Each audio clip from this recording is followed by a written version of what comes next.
Question number 4 प्रश्नावली 1.1 का ये क्वेश्चन नंबर 4 है।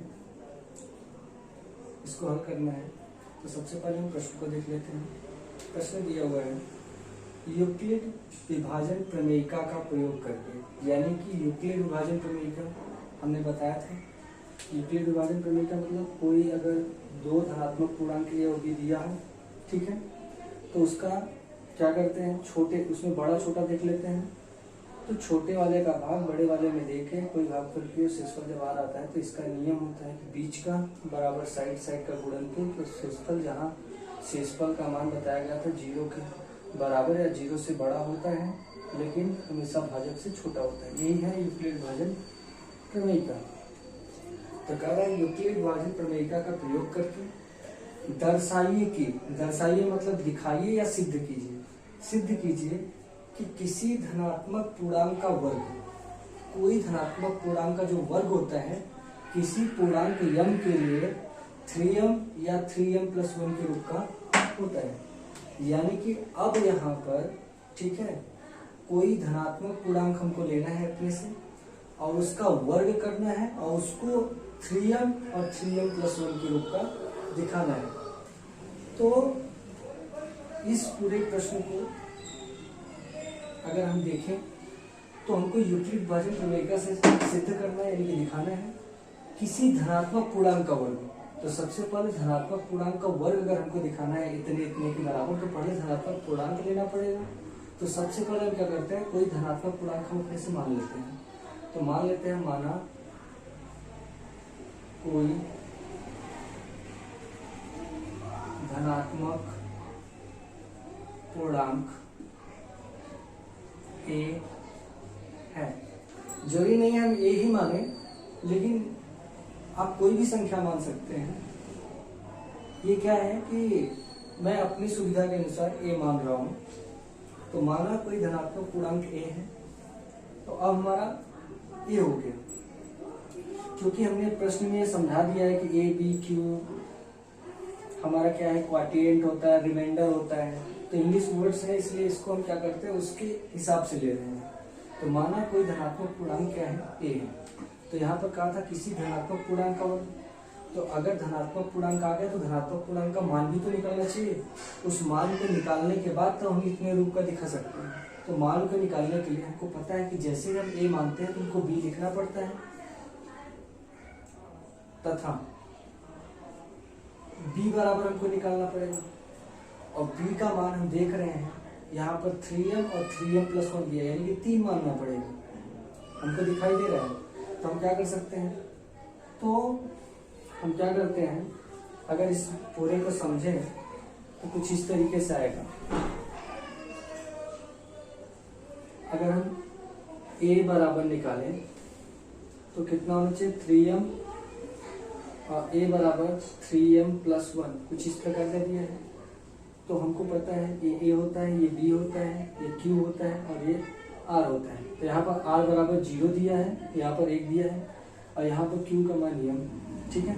तो हम q को क्यों ही मानते हैं, क्योंकि धनात्मक पूर्णांक m के लिए हमको वर्ग दिखाना है, ठीक है, तो उसको नहीं लेना है, हम q ही लेते हैं। तो यहाँ पर b का मान अगर हम तुलना करें तो क्या है, 3। यहाँ पर p का मान हम कितना ले लेते हैं, 3, b बराबर 3 है। इतना मानने के बाद जब हमको इतना पता हो गया तो अब हम यूक्लिड विभाजन प्रमेयिका द्वारा, हमको किसके द्वारा हल करना है, यूक्लिड विभाजन प्रमेयिका। तो लिख लेते हैं यूक्लिड विभाजन प्रमेयिका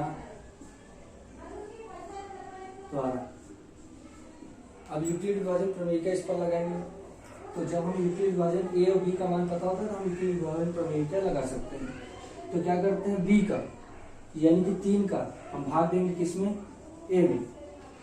तो अगर हम 3 का ए में भाग दें तो कोई भागफल क्यों आएगा और शेषफल हमारा क्या आएगा, आर आएगा। और हमको पता है आर का मान जो होता है 0 या 0 से बड़ा होता है, लेकिन भागफल से हमेशा छोटा होता है, यानी कि 3 से छोटा होगा। 3 से छोटा मतलब 2 हो सकता है, 1 हो सकता है और 0 हो सकता है। आर का मान इतना हो सकता है।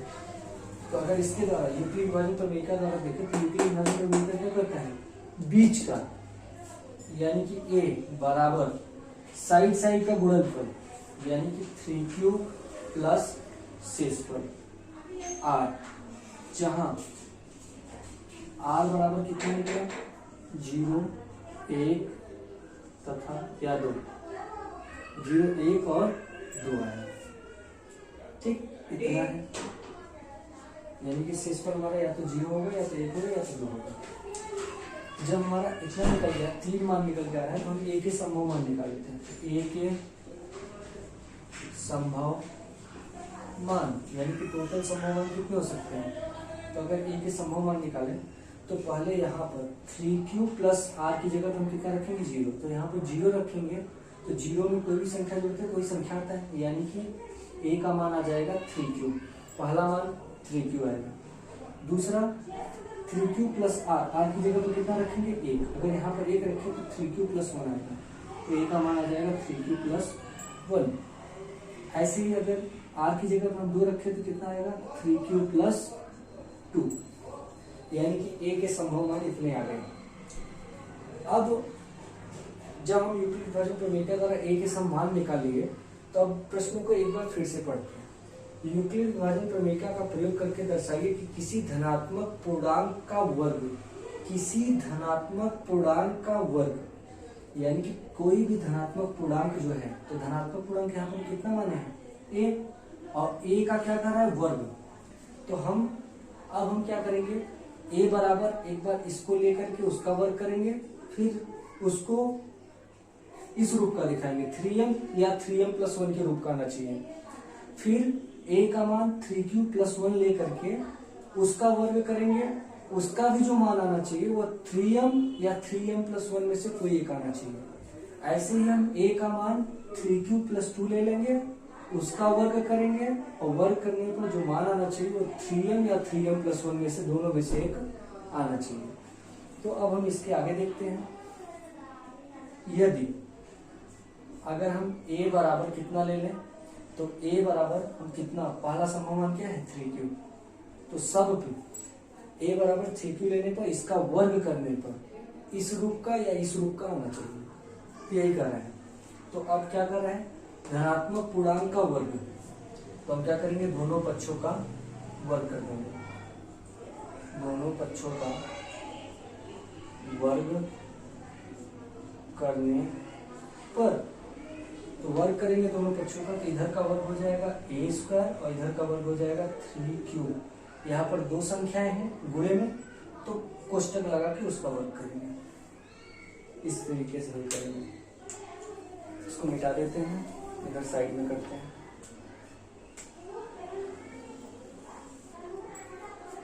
अब इसके बाद से यहाँ हल कर रहे हैं, a का वर्ग ऐसे ही रहेगा।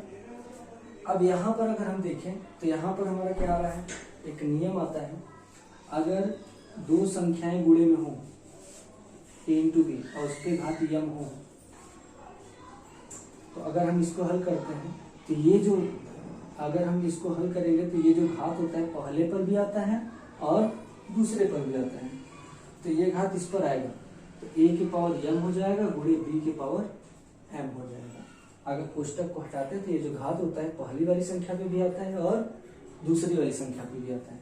तो यही नियम यहाँ पर लगाएंगे, a की जगह पर 3 दिया है, b की जगह पर q दिया है, तो 3 इंटू क्यू के घात m का मान कितना दिया है 2, तो ये जो घात होगा 3 पर भी आएगा और यही जो घात होगा q पर भी आएगा, तो 3 त्रिक का कितना हो जाएगा 9 और गुणे q स्क्वायर ऐसे जाएगा। तो यानी कि अगर हम इसको हल करें तो यहाँ पर आएगा 9q का स्क्वायर, यहाँ पर हल कर चुके हैं, या फिर कर सकते हैं बराबर हो जाएगा, ये घात इस पर आएगा, तो 3 त्रिक का 3 का स्क्वायर हो जाएगा गुणे q का स्क्वायर हो जाएगा। अगर इसको और हल करें तो a स्क्वायर बराबर 3 त्रिक का 9 गुणे q स्क्वायर, यानी कि इसी को अच्छे से लिख देते हैं, 3 त्रिक का 9 q का स्क्वायर पहला मान है। लेकिन क्या धनात्मक पूर्णांक का वर्ग करने पर ये है 3m या 3m प्लस 1 के रूप का है, नहीं है, तो इसको हम बनाएंगे। तो इसको बनाने के लिए क्या करेंगे, a स्क्वायर को ऐसे रखो अब यहाँ पर हमारा 3m या 3m प्लस 1 के रूप में आना चाहिए, तो हम कैसे बनाएंगे? यहाँ पर 3 आ रहा है, यहाँ पर 3 है नहीं है, तो पहले हम 3 लेंगे। तो 3 लेने के लिए 9 को अगर हम लिखना चाहें तो 3 गुणे 3 लिख सकते हैं, 3 त्रिक का 9, तो यानी कि 3 इंटू 3q का स्क्वायर लिख सकते हैं। 3 त्रिक का 9 और q का स्क्वायर। अब हमको a स्क्वायर बराबर दर्शाइए, मतलब दिखाना है हमको इस रूप का, तो हम क्या करेंगे? इसको दिखाएंगे, वैसा बनाएंगे। तो यहाँ पर 3 दिया है और यहाँ पर भी 3 दिया है, तो 3 तो आना चाहिए, तो 1 3 हम लिख लेते हैं। और जो हमारा उसके बाद यम आना चाहिए, यम की जगह पर ये पूरा आ रहा है, तो इसी को हम यम मान लेते हैं। तो इसी को हम क्या मान लेते हैं? यम। जहां m बराबर कितना हो गया? 3q का स्क्वायर।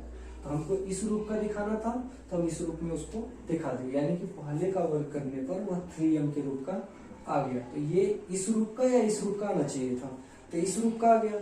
इस रूप का नहीं हुआ तो इस रूप का या इस रूप का, दोनों में से एक आया। अब ऐसे ही हम दूसरा वाला हल करेंगे। दूसरा वाला हल करने के लिए क्या करेंगे? हल करने के लिए अब इसको मिटाएंगे, मिटा के फिर दूसरा वाला लिखेंगे, फिर उसको हल करेंगे।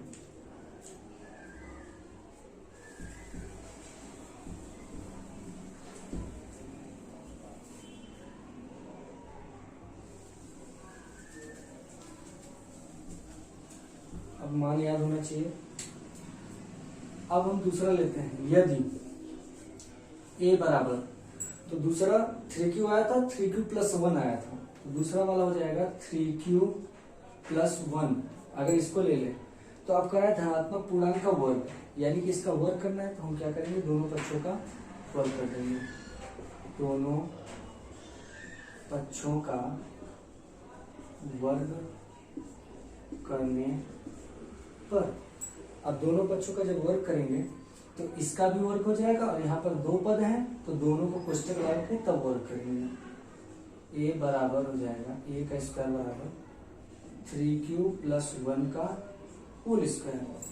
और यहाँ पर हम देख रहे हैं, इसको अगर a माने, इसको b माने, तो a प्लस b का whole square. a plus b का होल स्क्वायर का सूत्र आ रहा है, तो यहाँ पर सूत्र आ रहा है, तो क्या होता है? सूत्र अगर नहीं होता है तो अभी हम हल नहीं कर पाएंगे।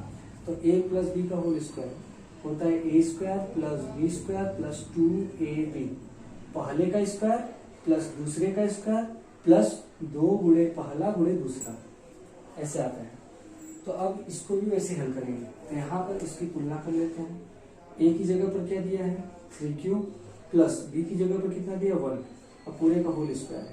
तो a स्क्वायर, और a की जगह पर क्या दिया है? 3q का square plus b square, b की जगह पर कितना दिया है? 1 का स्क्वायर प्लस 2 गुणे पहला क्या दिया है? 3q प्लस दूसरा b 1, 3q इंटू 1। अब इसको हल कर लेंगे। और यहाँ पर हमने बताया है कि अगर दो संख्याएं गुणे में हो, उस पर घात यम हो, तो एक घात पहले पर भी आता है और दूसरे पर भी आता है। तो ऐसे ही ये घात इस पर आएगा, तो 3 त्रिक का 9 q का स्क्वायर प्लस 1 का स्क्वायर हमेशा 1 होता है, प्लस 2 3 6 कम 6q। पहले बड़ा घात फिर छोटा घात, लास्ट में अचर राशि लिखी जाती है। तो 9q का स्क्वायर प्लस, अब इससे छोटा घात 6q प्लस 1। इस तरीके से हल करेंगे। तो पहले इसको बना लेते हैं।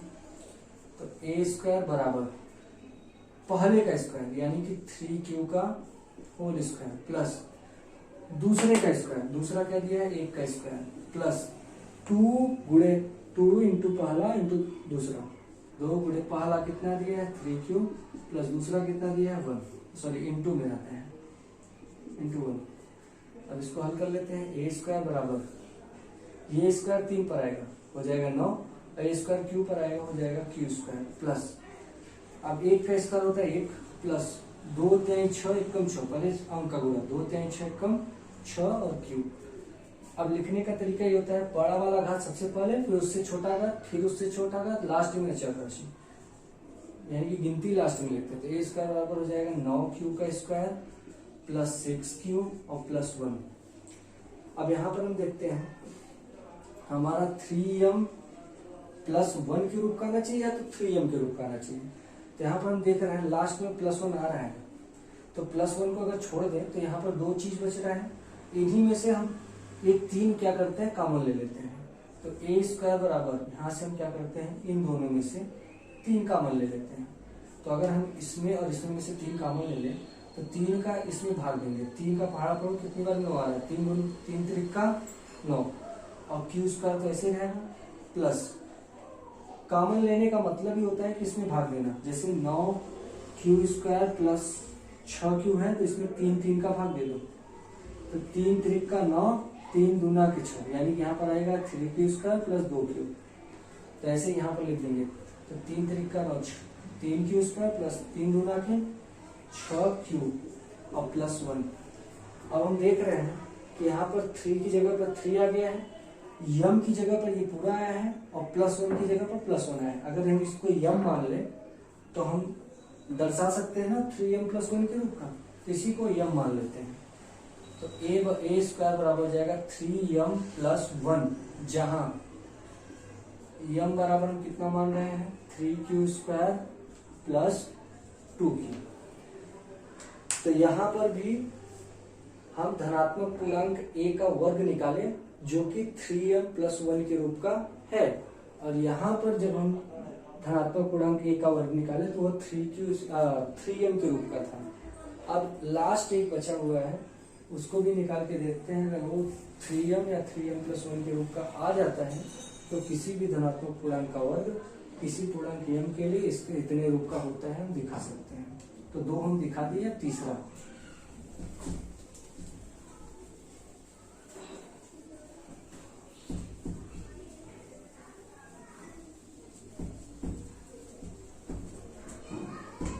अब लास्ट तीसरा है हमारा। अब तीसरा वाला मान लेते हैं, यदि तीसरा क्या आया था, a बराबर, पहला था 3q, दूसरा था 3q + 1 और तीसरा आया 3q + 2। अगर हम 3q + 2 ले लें तब कैसे हल करेंगे। अब धनात्मक पूर्णांक का वर्ग करना है, दोनों पक्षों का क्या करेंगे, वर्ग लिखेंगे, दोनों पक्षों का वर्ग करने पर, अगर हम दोनों पक्षों का वर्ग करें तो कितना आ जाएगा, a² बराबर हो जाएगा 3q + 2 का होल स्क्वायर। अब यहाँ पर भी देख रहे हैं a + b का होल स्क्वायर आ रहा है, तो यहाँ पर भी नियम लगा देंगे, a + b का होल स्क्वायर बराबर a² + b² + 2ab। वो लोग ऐसे भी लिखते हैं a² + 2ab + b²। ये भी सही है, अगर इसको लगाते हैं तो डायरेक्ट हमारा आता है, हमको आगे पीछे करने की जरूरत नहीं होती है। तो a² बराबर, चलो इस बार इसको लगा देते हैं। तो पहले का स्क्वायर मतलब पहला क्या है, 3q का स्क्वायर प्लस 2ab, 2 गुणे a का मान 3q प्लस b का मान 2 प्लस b², और b की जगह पर 2 दिया है तो 2 का स्क्वायर।